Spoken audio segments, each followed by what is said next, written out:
সাইদি সাহেব যদি এখন পয়সা থাকতো বাবা, আওয়ামী লীগ তাড়াতাড়ি ফাঁসি দিছে, সাইদি সাহেব পয়সা থাকলে তারাও সব ফেলাইতো, এক নজর দেখতে যাইতো বাবা।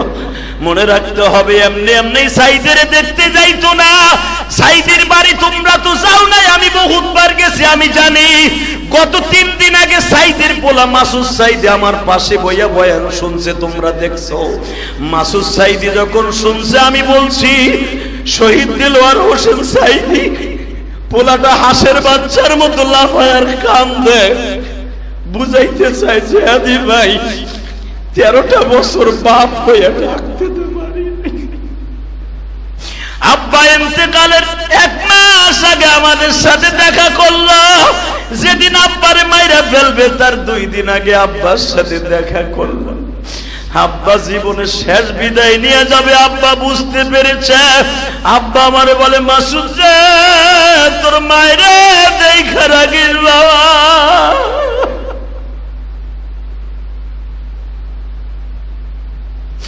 হয়তো যে কোনো মুহূর্তে দুনিয়া ছাইরা চইলা যাব।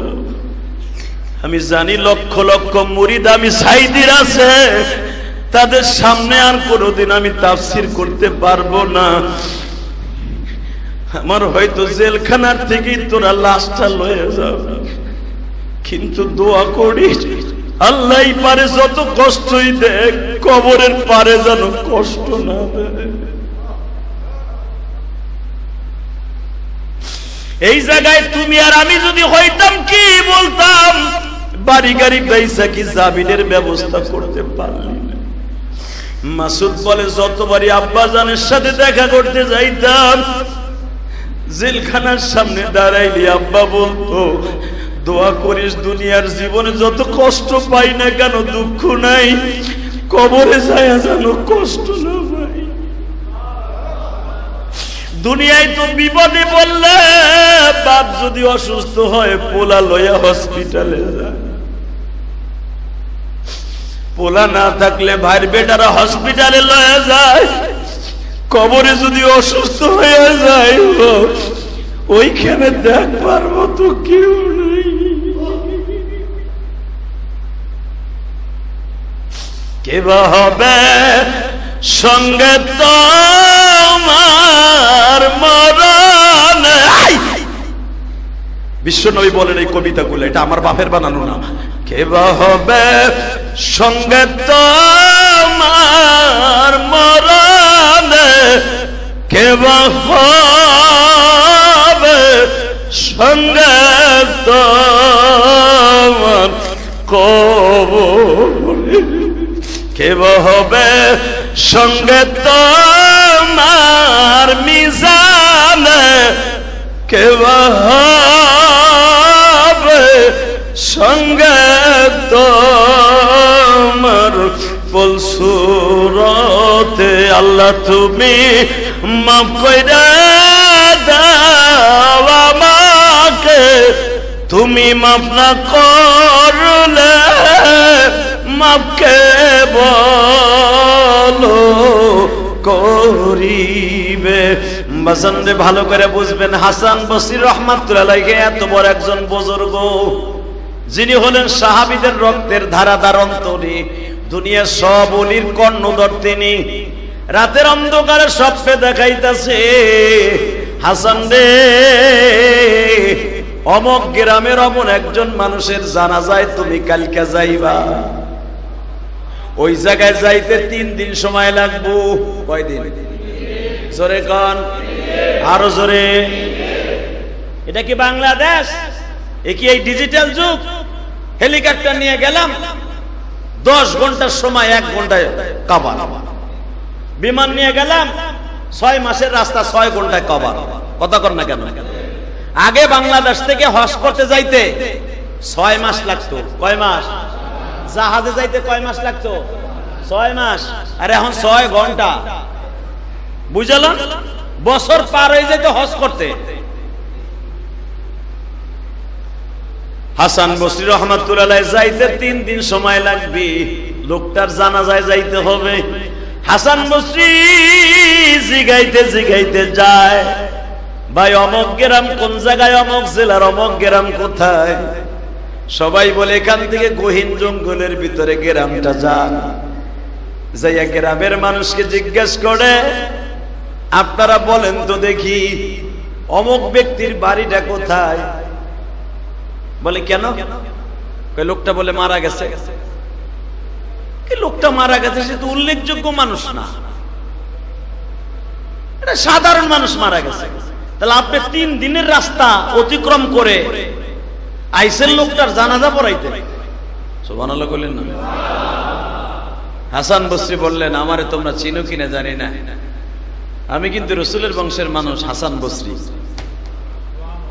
লোকটা আশ্চর্য হয়ে গেল, আপনি 3 দিনের সফর করে এই সাধারণ লোকের জানাজা করতে আইছেন?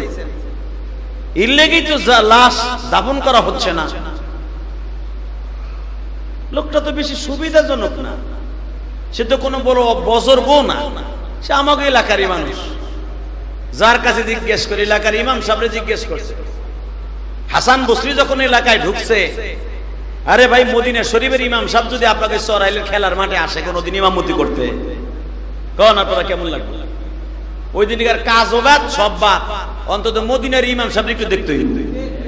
কথা কর না কেন?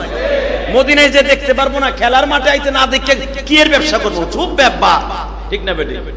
তা হাসান বসরি এত বড় বুজুর্গ মানুষ, যখন শুনছে সেই গ্রামে ঢুকছে, মানুষ দলে দলে হাসান বসরি দেখতে গেছে।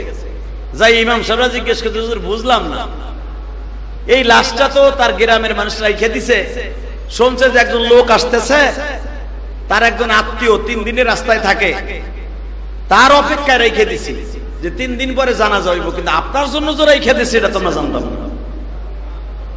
হাসান বসরি বলে, লোকটা কেমন ছিল? ইমাম সাহেব শুদ্ধা কয়, হুজুর এই লোকটা তো তেমন কিছু উল্লেখযোগ্য লোক না, সত্য একটা ব্যবসা বাণিজ্য করতো, দোকানে তরকারি ব্যস্ত, আপেল ব্যস্ত, যেই সিজনে যা তাই ব্যস্ত। দেখতাম মানুষের দ্বারে দ্বারে ঘুরে ঘুরে ব্যস্ত, কিন্তু ওজনে কাউরে কোনোদিন কম দেয় নাই। সুবহানাল্লাহ, দুবারে ভাত খাওয়ার পরে দেখতাম লোকটা খালি বলতো যে আল্লাহ তাতগাউ ফিল মিজান ওয়া আকিমুল ওয়াজনা বিল কিসতি ওয়া লা তুখসিরুল মিজান। আল্লাহ বলছে যারা ওজনে কম দেয় আল্লাহ তাকে জাহান্নাম ওয়াজিব করে দেয়। যে খাবারে ভেজাল মিশায়, সিন্ডিকেট করে, আল্লাহ তাকে জাহান্নাম ওয়াজিব করে। তার কোনো আমল কবুল হবে না, ডাইরেক্ট বরবাদ হয়ে যাবে। এই লোকটা মানুষের দাঁড়ে দাঁড়িয়ে কথা বলতো, আর তরকারি ব্যস্ত, আপেল ব্যস্ত, নাশপাতি ব্যস্ত, বিভিন্ন সিজনে ব্যস্ত, কিন্তু লোকটা ওজনে কম দিত না। সাধারণ মানুষ, আপনি তার জানাজা আইলেন 3 দিন সফর করিয়া, দিলটা এখন নরম করবেন। কার ভিতরে কে আছে কে জানে, কার ভিতরে কি আমল আছে কে জানে। এটা আপনার আমি উপরের দিকে রিসার্চ করে বলা যাবে না। আপনি পট করে একটা লোকরে বলে একটা বদমাশ, শুধু জাহান্নাম, এ কথা বলার অধিকার আপনাকে আল্লাহ দেয় নাই। কথা বলেন না কেন? এমনকি নবীরও দেয় নাই যে লোকটা জাহান্নামী বলার অধিকার, নবীরও বলে নাই লোকটা জান্নাতি, এটা বলার অধিকার শুধু নবীরে 10 জনকে আল্লাহ দান করেছিলেন। এরপরে নবী বলতে পারতেন না কে জান্নাতি। হাসান বসরি বলেন, তোমরা সবাই লোকটারে বললা সাধারণ, কিন্তু সাধারণ লোকের জন্য তো আল্লাহ পাক আমার এখানে জানাজায় পাঠাইতে পারে না। আমার জানতেই হবে এই লোকটার আমলটা কি আছিল। তাহলে সাধারণ মানুষের কাছে জিজ্ঞেস করলে এর সম্পর্কে বোঝা যাবে না, এর বোর কাছে জিজ্ঞেস করবে। সুবহানাল্লাহ, আরো জোরে। আমি যে কয় নাম্বার ইলিয়াসুর রহমান জেহাদি, আমার আমল ঠিক মতো আসে না নাই, আপনি আমার চিনবেন না। আমার কথা তো ঠিকই, ওয়াজে কান দেন, হাসেন, কত কিছু করেন, কিন্তু আমার সবচেয়ে বড় আমলের খবর জানে আমার হোম মিনিস্টার, আমার বউ। বাবা খুব জোরে কইলেছে, তোমারটাও তোমার বউ জানে। কথা কর না কেন? তুমি কয় নাম্বারে ঘুষ করে আর সুদ কর, তুমি কি আমল করো, মানুষের দেখে তুমি খারাপ, কিন্তু মনে রাখবা তোমার গোপনে আমল একমাত্র তোমার বউ জানে। কথা কন? কয়জন মুসল্লি ফজরের নামাজ পড়ছেন, আপনার পোলাপানও জানেন, আপনার বউ জানে। কারণ ওইটারে লয়ে তাপে ঘুমাইছিলেন, কোন সময় বউর কাছ থেকে বালিশিতে ওইটা ফজরের নামাজ পড়ছেন, কেউ না জানলো কে জানে। পোলাপান অন্য রুমে ঘুমায়, আর তুমি মগার মগি এক রুমে ঘুমাইছো। তুমি মগায় কোন সময় উঠছো মগি জানে, কথা ঠিক না বেটে? হাসান বসরি রহমাতুল্লাহ জিজ্ঞেস করলেন, আমার 3 দিনের রাস্তা খাটাইয়া আল্লাহ তার জানাজায় আনছে, তার আমল সম্পর্কে এলাকার মানুষ কয় খারাপ। ইলিয়াসুর রহমান জিহাদি কদম তুলি গেলে কদরের অভাব নাই। একে গ্রিন সিটিতে ঢুকলে ওই যে হাসানের দোকান আর ওই যেটার দোকানের সামনেতে বাটপার। কত কর না কেন? জোরে কর, আরো জোরে। সত্য না মিথ্যা? মনে রাখতে হবে। যদি ইলিয়াসুর রহমান জিহাদির আপনারা ভালোই না বাসতেন, কদম তুলি দাঁড়াইলে অন্তত 10টা ছেলে, আমি কোন ফলের দোকানে দাঁড়াইলে 10টা ছেলে আমার পিছনে লাগে, ভাই ওনার চিনেন? ওই ফলালা কয়, ধর বেটা তোরতে বেশি চিনি। কত কর না কেন? এক রিক্সা ওঠার আগে রিক্সাওয়ালা ধরে কয়, এই হ্যারে চিনস? রিক্সাওয়ালা কয়, ধর মিয়া তোমারতে বেশি চিনি। কত কর না কেন? হেয়া হেয়া আমার ভালোবাসা দেখাইবো, রিক্সাওয়ালারে বুঝাই কইব, খবরদার আস্তে চালাইস, হুজুরের বাড়ির সামনে নামায় দিস। হে রিক্সাওয়ালারও তার উঠতে বেলে তাফসির করে দেয়, হুজুরে কেমনে তার বাড়ি বন্ধ নিতে হয় আমি জানি। পরে রিক্সাওয়ালাও জানে আমার বাড়িটা কোন জায়গায়। কথা বলেন না কেন? হাসান বসরি মনে মনে ভাবে, এলাকার মানুষ তারে কইতেছে খারাপ। ওর একটা সাধারণ মানুষ, আপনি 3 দিনের রাস্তা অতিক্রম করে আইলেন, তার জানা যায়। বুঝলাম না, বুঝলাম না। তার বিবির সাথে এখন কথা বলা যায় কেমনে? দেখুন, দিলটা নরম করবেন। পর্দার ভিতর থেকে আওয়াজ দিছে হাসান বসরি, মাগো আপনি ঘরের মধ্যে আছেন? আছি। আপনার সম্পর্কে আমার একটু জানার দরকার ছিল। কি? আপনার যে স্বামীটা মারা গেছে, আপনি আমার সম্পর্কে জানেন? আমি এই জামানার সবচেয়ে বড় মুহাদ্দিস, আমার লক্ষ লক্ষ ছাত্র এই পৃথিবীতে আছে, এবং আমি রাসূলের বংশের মানুষ।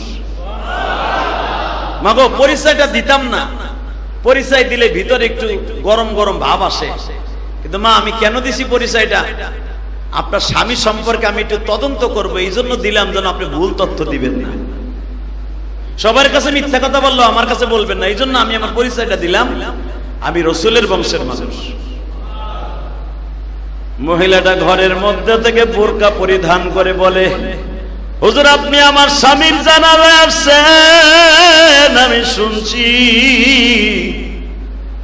আর আপনি যে আসবেন এটা আমি স্বপ্নের মাধ্যমে জানছি। এই মহিলা আবার কয় নাম্বার ওলি? এ রাবেয়া বসরির মতো আর এক ওলি। হাসান বসরি চোখের পানি ছেড়ে দিয়া বলে, মা গো, আমি যে যারে নিয়ে ঘর করি আমার বিবিও তো বলতে পারবে না কোন ওলি কখন আমার গ্রামে আসে। আপনি একটা মহিলা হয়ে আপনি বলতে পারতেছেন যে আপনার স্বামীর জানাজায় আমি হাসান আসবো? আমার আর বুঝতে বাকি নাই গো মা। হইতে পারেন আপনার সাধারণ ঘরের মেয়ে, হইতে পারেন একজন গরিবের বিবি,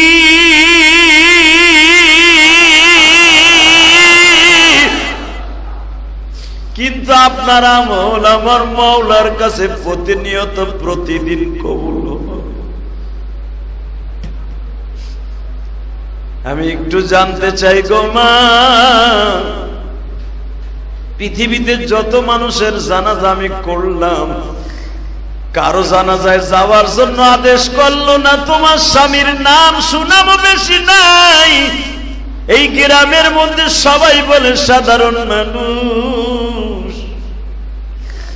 এই মানুষটার জানাজায় আমার মালিক যখন আমারে আসতে বলছে, বলেন না তার কোনো গোপন আমল আছে কিনা। স্ত্রী বলে, আল্লাহর ওলি, আমার স্বামী বাহিরে কি করত আমি জানতাম না, দোকানে রাস্তাঘাটে কি করত জানতাম না, কিন্তু ঘরের ভিতরে আমল গুলো আমি জানি গো। ঘরের ভিতরে আমলটা কি? এখন কানবেন। কে কইছে আপনার গুনাহ মাফ হইব না? এই মিয়া, গুনাহ করতে লাগবে 60 বছর, 70 বছর, 50 বছর, আর আমার আল্লাহর মাফ করতে লাগবে 1 সেকেন্ড টাইম। 1 second time. কোন জুমাটা আল্লাহর কাছে কবুল হয়ে যাবে আপনি কিচ্ছু জানেন না। এই সাধারণ কাঁচা মিয়াজ মরিচ ব্যস্ত এই লোক জামানার সবচাইতে বড় অলিরে বলে তার জানাজায় যাইতে আল্লাহু আকবার বলতে পারো না? যে কোনো মানুষের জানাজায় দেখবেন যার জানাজায় আলেম বেশি থাকবে ওর জীবনে যত গুনাহ আছে আল্লাহ মাফ করে দিবেন। এই যে আলেম উলামার জানাজায় লক্ষ লক্ষ আলেম কেন হয়? ওই আলেমের গোপনীয় যত আমল আছে ওই আমলের খাতিরে তার জানাজায় এত লোক হয়। আপনি মনে রাখবেন কেরানীগঞ্জের যত বড় বড় আলেমরা মারা যাবে, আমিও যদি এখন মারা যাই আমার বিশ্বাস আছে অন্তত হাজার হাজার আলেম আমার জানাজায় উপস্থিত হবে। আর আপনি মরে দেখেন কুত্তা বিলাই সারা কয়টা আইব তোমার জানাজায়, আইয়া দেখবা তার দাড়ি নাই, মোছ নাই, বগলের পশম কাটার সময় নাই। কথা কম না কেন? কিসের বাহাদুরি দেখাও তুমি? কেরানীগঞ্জের এই যে ফেরিঘাট মসজিদের ইমাম সাহেব অনেক দিনের আলেম, তার বাবাও আলেম ছিলেন, উনি মারা গেলে দেখেন হাজার হাজার আলেম তার জানাজায় উপস্থিত হবে। ঠিক না বেটি? জোরে বলেন। বেশি না, আপনার এই সরাইল মসজিদের খতিব সাহেব মারা যান, যদি তার এই এলাকায় বাড়ি থাকে হাজার হাজার আলেম তার কবরে দাঁড়ায় আছে, দোয়াও করবে, জানাজাও শরীক হবে। এই যে আম্মাদ সাদি কালীগঞ্জ বড় মসজিদের মারা গেছিল, আপনারা দেখছেন কিনা জানি না, অন্তত 60 থেকে 70 হাজার আলেম তার জানাজায় হাজির হয়েছিল। কোথায় সিলেট, কোথায় মাদারীপুর, কোথায় রংপুর, শত শত গাড়ি পুরা এখান থেকে নিয়ে কদমতলি থেকে নিয়ে সুনকুটে চৌরাস্তা কালীগঞ্জ পর্যন্ত খালি বাস আর বাস ছিল। এ তো তার এই জানাজায় কালীগঞ্জের, তার সিলেটের জানাজায় এর থেকে আরো 10 ডবল লোক হয়েছে।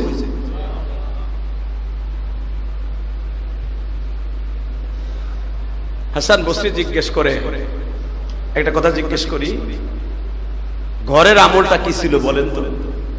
এইবার দিলটা নরম করবেন। কার ভিতরে কি আছে কে জানে? জোরে বলতে হবে, আরো জোরে, আরো জোরে। আপনি দেখতেছেন লোকটা রিক্সা চালায়, আপনি দেখতেছেন লোকটা তরকারি ভ্যানে বেচে, আপনি দেখতেছেন আপনার বাড়ি আস্তর মিস্ত্রি কাজ করে, স্যানিটারি কাজ করে, কিন্তু লোকটার সাথে আমার মাওলার এমন একটা যোগাযোগ, আমি ইলিয়াসুর রহমান ডাক দিলে আল্লাহ শোনে না, ওই স্যানিটারি মিস্ত্রি আল্লাহরে ডাক দিলে লগে লগে শুনতে বাধ্য। কথা ঠিক না বেঠিক?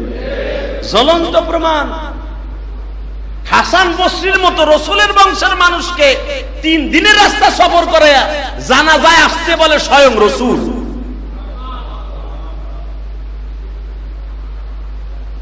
আরে তার বিবি বলে, হুজুর আমি দেখি না উল্লেখযোগ্য কোন আমল আছে, তবে আমি আমার স্বামীরে 5 ওয়াক্ত নামাজ আজান দেওয়ার সাথে সাথে দেখছি পড়ছে।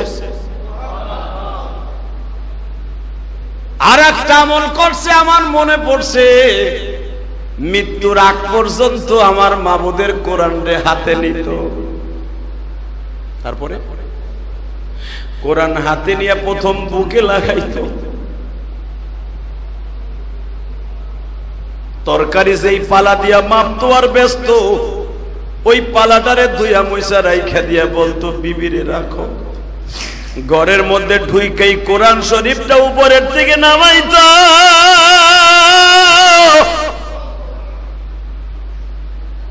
সর্বপ্রথম কোরআন শরীফটা বুকের মধ্যে নিয়ে আধা ঘন্টা কাঁদতো।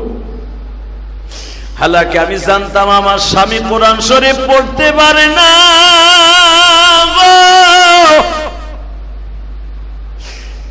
আমার জানা মধ্যে আমার স্বামী 10টা কোরআন শরীফের সূরা পড়ে, আর বেশি পারে না। ফাতিহা থেকে আলাম তারার উপরে আমার স্বামী আর মুখস্থ জানতো না, কিন্তু কার কাছ থেকে জানে ওয়াজ শুনছে আজ থেকে 30 বছর আগে। এই 30 বছর ধরে এই কোরআন পড়া শিখতে চাইছে, যতটুকু শিখছে আমার জানা মতে ভালো করে পড়তেও পারতো না, কিন্তু কোরআন শরীফের নয়নে প্রতিদিন বুকের মধ্যে কাঁদতো। আর 10টা মিনিট কোরআন শরীফের দিকে এইভাবে তাকায়া তাকায়া চোখের পানি দিয়ে বুক বাসাইতো। তুমি আমার মাবুদের কালাম, পৃথিবীতে 4টা জিনিসের দিকে তাকাইলে সওয়াব হয়। কয়টা? জোরে কান। এইটা একজন আলেমের মুখে হাদিস শুনছিল। চারটা জিনিসের দিকে তাকাইলে ডাইরেক্ট চোখের জ্যোতি বাড়ে, চোখের গুনাহ মাফ হয়, সেকেন্ডে গুনাহ মাফ হয়। এক নম্বরে হলো কাবা ঘরের দিকে তাকাইলে গুনাহ মাফ হয়ে যায়, তার জীবনের কোনো গুনাহ থাকে না। দুই নম্বরে যদি কেউ কোরআন শরীফ পড়তেও পারে অথবা পড়তে নাও জানে, কোরআন শরীফের ওই কালো অক্ষরের দিকে যদি তাকায় বলে এটা আমার মালিকের কোরআন,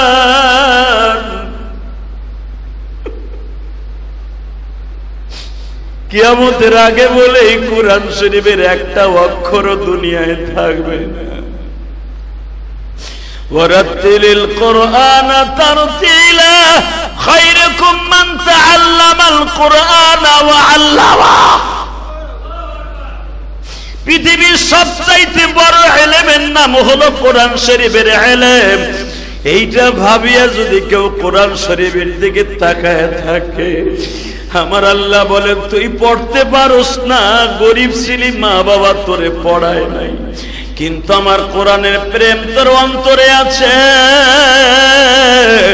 যেই চোখ দিয়া তুই কোরআনের দিকে তাকায় আছো, এই বডিটা কোনোদিন জাহান্নামের আগুনে জ্বলবে না। কয়টা গেল? জোরে কর। তিন নম্বরে কোন সন্তান যদি বৃদ্ধ মা বাবা হোক আর যুবক যুবতী হোক, মা বাবার দিকে তেও নেক নজরে তাকায় থাকে, আমার নবী বলেন হজ্জাতাম মাবরুরা। তিন নম্বর হলো কোন সন্তান যদি তার মা বাবার দিকে তাকায় থাকে, ওই চোখের জ্যোতি বাড়ে এবং প্রত্যেকটা নজরে নজরে আল্লাহ রাব্বুল আলামিন একটা কবুল হজের সওয়াব তার আমলনামায় লেখে। কয়টা গেল? চার নম্বরে আমার বিশ্ব নবী বলে কোন আলেমের দিকে যদি কেউ তাকায় থাকে, কোন আলেমান আও মুআল্লিমান আও মুস্তামিলান আও মুহিব্বান, কেউ যদি আলেমের দিকে নেক নজরে তাকায় থাকে, চার নম্বরে বিশ্ব নবী বলে তার চোখের জ্যোতি বাড়ে, তার জন্য জাহান্নামের আগুন হারাম হইয়া। বাবা চরমোনার মাঠে তোমরা গেছো, চরমোনার মুরিদ গুলা তার শায়েখের দিকে কেমনে তাকায় থাকে দেখছো। চরমোনার 5টা বাবা ঔষধ আছে, 5 নম্বর ঔষধের মধ্যে দেখবা আল্লাহর কুতুব লেখছে তার শায়েখের ধ্যানে থাকতে হবে, তার শায়েখ যে আমল করে ওই আমলগুলা রিসার্চ করতে হবে, শায়েখ কোথাও গেলে তার আমলে তার ইলমে যাইতে হবে, তার মাহফিলে যাইতে হবে, তার লেখনী পড়তে হবে। কেন বলছে জানো? এটা 5 নম্বর সবক, শায়েখের ধ্যান করতে হবে। বাজান চরমোনার মুরিদগুলা যখন চরমোনার মাঠে বয়ান শুনতে যায় গো, জাহান্নামের বয়ান যখন আরম্ভ হয়ে যায়, কোন একটা মুরিদ তার পীরের দিকে তাকাইতে পারে না। কেন তাকাইতে পারো না জানো? একমাত্র আমার মালিক বলে কেন আলেমের চেহারার দিকে তাকাইলে গুনাহ মাফ হয়ে যায়। আমার নবী বলে আমি একদিন কবরে চলিয়া যাব, আমার সমস্ত নূরের দায়িত্ব, ইলমের দায়িত্ব, কোরআনের দায়িত্ব, হাদিসের দায়িত্ব, বয়ানের দায়িত্ব আমি আলেমদেরকে দিয়ে গেলাম। আজকে দেখবা হাজার হাজার মানুষ ইলিয়াসুর রহমান জিহাদির বয়ান শুনে কান্দে, হাফিজুর রহমান সিদ্দিকীর বয়ান শুনে কান্দে, মিজানুর রহমান আজারির বয়ান শুনিয়া লক্ষ লক্ষ মানুষ পাগলের মতো ছুটে। সাইদি সাহেব যদি এখন পয়সা থাকতো বাবা, আওয়ামী লীগ তাড়াতাড়ি ফাঁসি দিছে, সাইদি সাহেব পয়সা থাকলে তারাও সব ফেলাইতো, এক নজর দেখতে যাইতো। বাবা মনে রাখতে হবে, এমনি এমনি সাইদের দেখতে যাইতো না। সাইদির বাড়ি তোমরা তো যাও নাই, আমি বহুতবার গেছি, আমি জানি। গত 3 দিন আগে সাইদের পোলা মাসুদ সাইদি আমার পাশে বইয়া বয়ান শুনছে, তোমরা দেখছো। মাসুদ সাইদি যখন শুনছে, আমি বলছি শহীদ দিলওয়ার হোসেন সাইদি পোলাটা হাঁসের বাচ্চার মতো লাফায়ার কান্দে, বুঝাইতে চাইছে আদি ভাই 13টা বছর বাপ হয়ে ডাকতে পারি। আব্বা ইন্তেকালের 1 মাস আগে আমাদের সাথে দেখা করলো, যেদিন আব্বারে মাইরা ফেলবে তার 2 দিন আগে আব্বার সাথে দেখা করলো। আব্বা জীবনের শেষ বিদায় নিয়ে যাবে। আব্বা বুঝতে পেরেছে। আব্বা আমারে বলে, মাসুদ রে তোর মায়েরে দেখা রাখিস বাবা।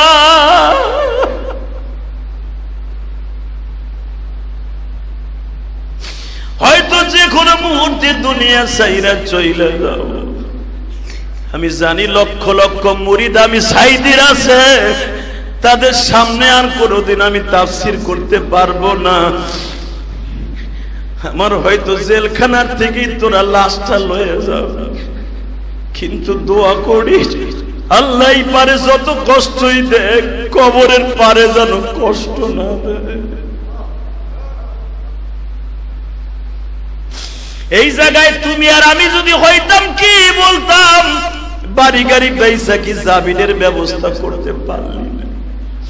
মাসুদ বলে, যতবারই আব্বাজানের সাথে দেখা করতে যাইতাম, জেলখানার সামনে দাঁড়াইলি আব্বা বলতো, দোয়া করিস দুনিয়ার জীবনে যত কষ্ট পাই না কেন, দুঃখ নাই, কবরে যায় যেন কষ্ট না পাই। দুনিয়ায় তো বিপদে বললে, বাপ যদি অসুস্থ হয় পোলা লইয়া হসপিটালে যায়, পোলা না থাকলে ভাইয়ের বেটারা হসপিটালে লইয়া যায়। কবরে যদি অসুস্থ হয়ে যায়, ওইখানে দেখবার মতো কেউ নেই। কে বা হবে সঙ্গে তোমার মরণ। বিশ্বনবী বলেন এই কবিতাগুলো, এটা আমার বাপের বানানো না।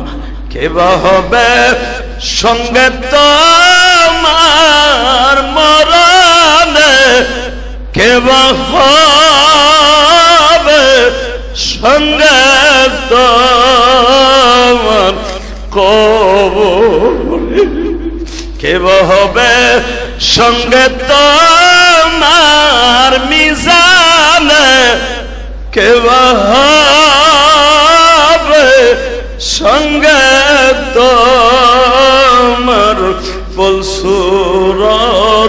আল্লাহ তুমি মাফ কইরা দাও আমাকে, তুমি মাফ না করলে মাফ কে বলো করিবে।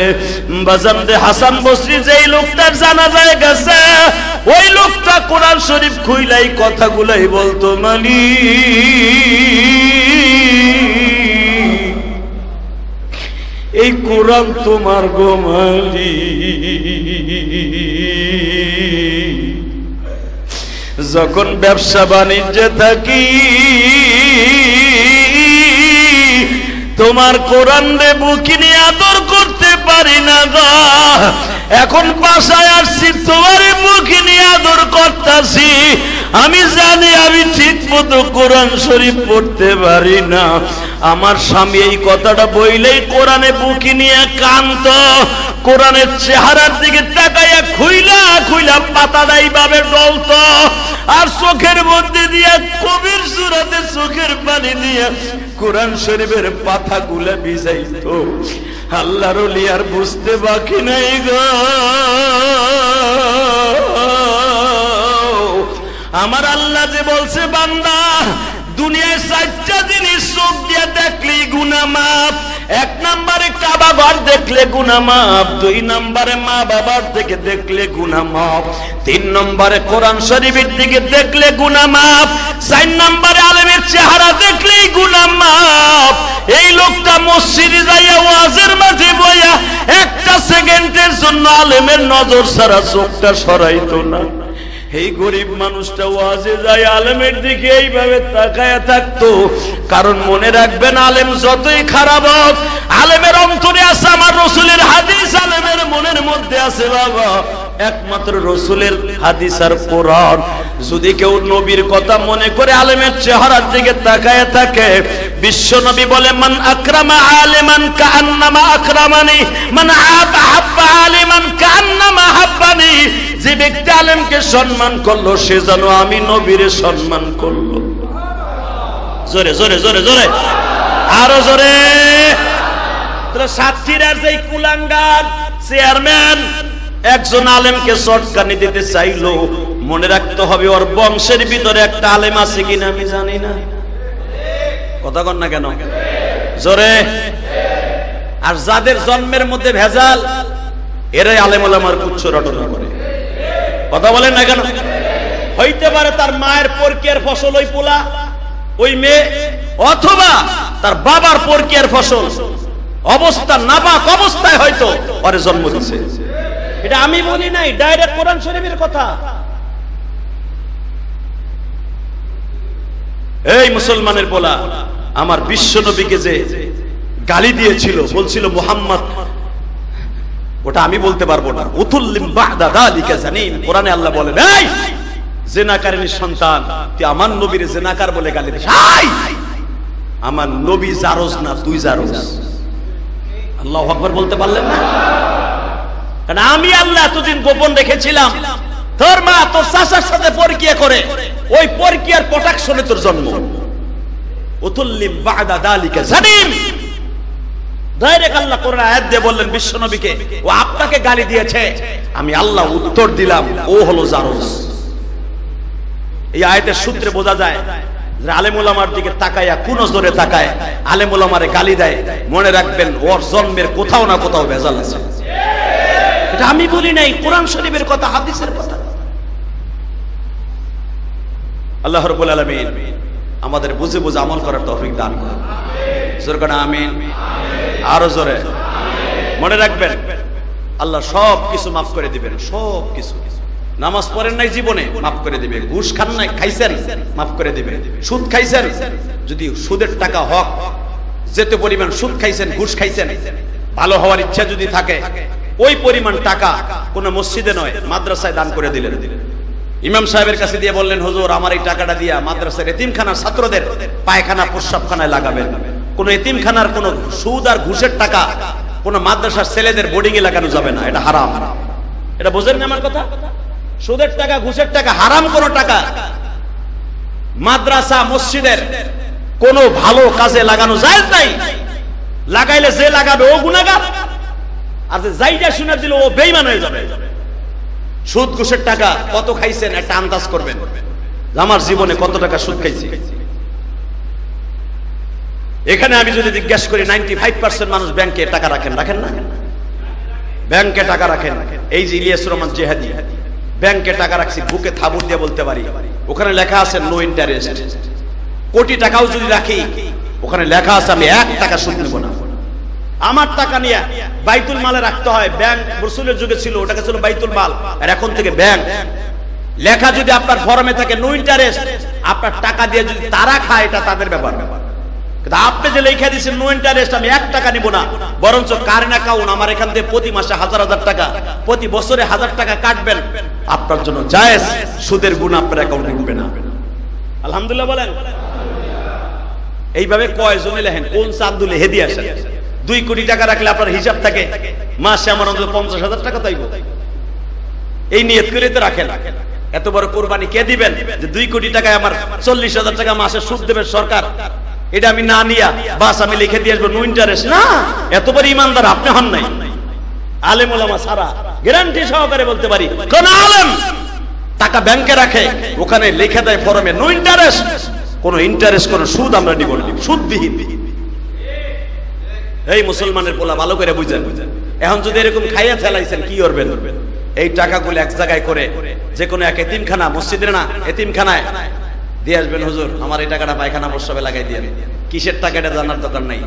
যদি পায়খানা প্রস্রাবে লাগাই দিয়েই থাকে, আপনার সওয়াব হয় নাই, কিন্তু এই টাকা দিয়ে আপনার চাইরানোর সওয়াব হবে না। আপনাকে আল্লাহ বাঁচাবার জন্য আল্লাহ এই কাজটা করেছেন। আপনি যদি 5,000 কোটি টাকাও পায়খানা প্রস্রাব করে দিয়ে যদি মনে করেন এটা আমার বাথরুম, আমার টাকায় হয়েছে, তুমিও বেঈমান, আর যেটা গ্রহণ করছো ওইটাও বেঈমান। সুদের টাকা এত ঘৃণিত টাকা, যেরকম পায়খানা কেউ বেলের শরবতের মতো গোলাইয়া চেনি দিয়ে খাইবো না, সুদের টাকাও সওয়াবের নিয়ত করে দিয়া সওয়াবের আশা করা ওই রকম করাও সবচেয়ে মারাত্মক গুনাহ। অতএব যদি বাঁচতে চান, এইভাবে নিজেকে গঠন করে কবরে যান, ইনশাআল্লাহ আশা করছি মাফ পাবেন। ইনশাআল্লাহ। দুনিয়া কয়দিন রে ভাই, কয়দিন থাকবেন? যেমন লাগবো না? লাগবে? লাগবে তো? আল্লাহ রাব্বুল আলামিন সুদ খাইছেন জীবনে, মাফ করে দিয়েছেন, মাফ করে দিয়েছে আল্লাহ। জিনা করছেন, আমাদের দেশে জিনার কোনো বিচার নাই, আপনি খালেস তওবা করলে মাফ পেয়ে যাবেন। আলহামদুলিল্লাহ বলেন। আফগানিস্তানের মতো, সৌদি আরবের মতো আমার দেশে জিনার কোনো বিচার নাই। এই জন্য যদি আপনি জিনা করে থাকেন, খালেস তওবা করছেন, মাফ করে দিবে আল্লাহ। কিন্তু একটা জিনিস আল্লাহ কোনোদিনও মাফ করবে না। শুনতে মন চায় না? হ্যাঁ, একটা মেয়ের সাথে জিনা করছেন, মাফ করে দিবেন। জীবনে এক ওয়াক্ত নামাজ পড়েন নাই, মাফ করে দিবেন। ঈদের নামাজটাও পড়েন নাই, একটা রোজাও রাখেন নাই, মাফ করে দিবেন। গ্যারান্টি দিলাম আমি ইলিয়াস রহমান যদি গ্যারান্টি দিলাম এই গুনাহগুলো আল্লাহ মাফ করে দিবে। কিন্তু একটা গুনাহ আল্লাহ আপনাকে মাফ করবে না, সেটা হলো গীবাতের গুনাহ। আল গীবাতু আশাদ্দু মিনাজ জিনা, আস-সালাতু আশাদ্দু মিনাজ জিনা, আস-যাকাতু আশাদ্দু মিনাজ জিনা। যাকাত, রোজা, নামাজ, হজ, যাকাত থেকে মারাত্মক গুনাহ হলো মানুষের গীবাত বলা। এর জন্য আমরা পরহেজ থাকি ইনশাআল্লাহ। বলেন সবাই পারবো তো ইনশাআল্লাহ? কবুল করুক জোরে করে আমিন। আসেন তওবা করে আস্তাগফিরুল্লাহ রব্বি মিন কুল্লি যামবি ওয়া আতুবু ইলাইহি লা হাওলা ওয়ালা কুওয়াতা ইল্লা বিল্লাহিল আলিয়্যিল আযীম লা ইলাহা ইল্লাল্লাহু মুহাম্মাদুর রাসূলুল্লাহ। দোয়া চাই। আমার একজন সাদিক, আমার এক বন্ধু, আইসিইউতে অপারেশন হবে, ওপেন হার্ট সার্জারি হবে, শুরু হয়ে গেছে মনে হয়। 1টার দিকে তাকে অপারেশন থিয়েটারে নেওয়ার কথা। অত্যন্ত বিনয়ের সাথে দোয়া চেয়েছেন। ওপেন হার্ট সার্জারি আপনাদের দেখেন নাই? আমি দেখছি। আমি যখন রিং পরাইছি আমি তো বুঝি এটা কত কষ্টের। সব দেখা যায়, চাইছে সব দেখা যায়। আপনার শরীরের, আপনার হাড়ের সাথে কত হাজার রগ আছে, কতটা শিরা আছে, সব আপনি দেখতে পারবেন। ওপেন হার্ট সার্জারি করা মনে করবেন আপনার এই হাড়টারে এই এখান থেকে খুইলা নিয়ে আলাদা গামলায় রাইখা, নারী বুড়ি আর এক জায়গায় রাইখা, মনে করবেন এইটা হলো একটা আস্তা খাসা, গরুর খাসা, আর সব পাশ পাতি হলো আর এক গামলার মধ্যে। এটারে খুইলা ওর ভিতরে রগ একটা ঢুকাই দিয়া, হয়তো এখান দিয়ে নেওক, এখান দিয়ে নেওক, আপনারা দেখছেন না, পিঠের থেকে নেওক, নিয়ে ওপেন হার্ট সার্জারি করে দিয়ে দেবে আপনার ওইটার সাথে বলক করে, বলক জায়গাটাকে ওপেন করে দিবে। এটার নাম ওপেন হার্ট সার্জারি। অতএব এই অপারেশনটা প্রায় কারো 12 ঘন্টাও লাগে, 10 ঘন্টাও লাগে, 6 ঘন্টাও লাগে, নিম্নে 6 ঘন্টার নিচে না, নিম্নে 6 ঘন্টা লাগে। খুব টাফ ব্যাপার। মনে করবেন ওই 6 ঘন্টা আপনি আজরাইলের সাথে দেখা করে আইছেন মোটামুটি। আজরাইলের লগে আসমানে যে আল্লাহর লগে মেরাজে যাইয়ে ঘুরা পুইরা আবার হসপিটাল আইছেন। ওপেন হার্ট সার্জারি মানে হলো তাই। অতএব লোকটা দোয়া চাইছে, আল্লাহ রাব্বুল আলামিন যেন তাকে সুস্থ বানায় দেয়। আপনারা দোয়া করবেন, আমিও দোয়া করি। আল্লাহুম্মা আমিন। ربنا ظلمنا أنفسنا وإن لم تغفر لنا وترحمنا لنكونن من الخاسرين اللهم اغفر لنا ولوالدينا رب ارحمهما كما ربياني صغيرا মালিক তুমি যদি একটু তাকায় দেখতে গো, জুমার নামাজের বয়ান শুনে লেবুর রসের মতো পানিগুলো ঝরে। আহারে কবে যেন হায়াতে জিন্দেগি শেষ হয়ে যায় মালিক।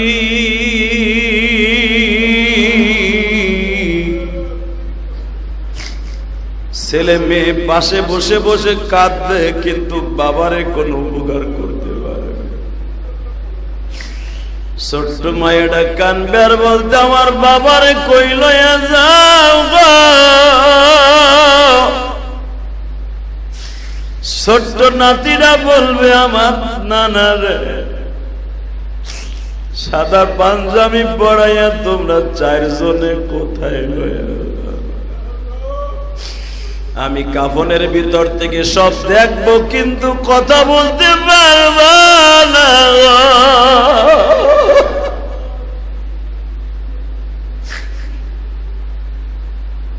কবরের কাছে নিয়ে যখন আমারে নামাবে, আমার ভাই বেরাদার আত্মীয় স্বজন সবাই পাশে থাকবে, কিন্তু আমি দেখবো, বলতে পারবো না আমারে একা রাইখে যাইস না। আমি এই বাগানে কেমনে একা একা থাকবো। গতকালকেও বিবিরে খাটে লইয়া ঘুমাইছি, আজকে বিছনা পাতি জাজিম সারা তোষক সারাই মাটির ঘরে কেমনে ঘুমাও?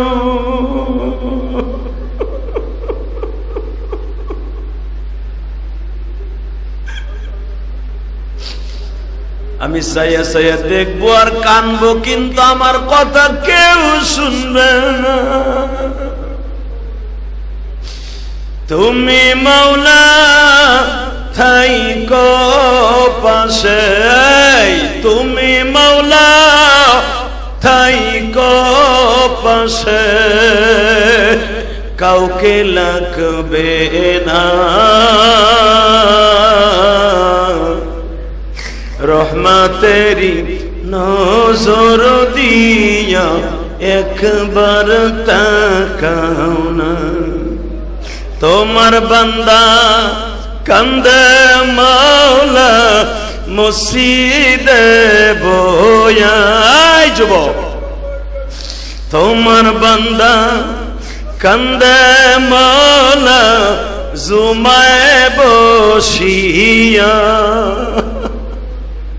রহমতেরি কোলে লইয়া মাফ করো না। রহমতেরি কোলে লইয়া মাফ করো না। কেমন আছে আমার বাবা, কেমন আছে মা?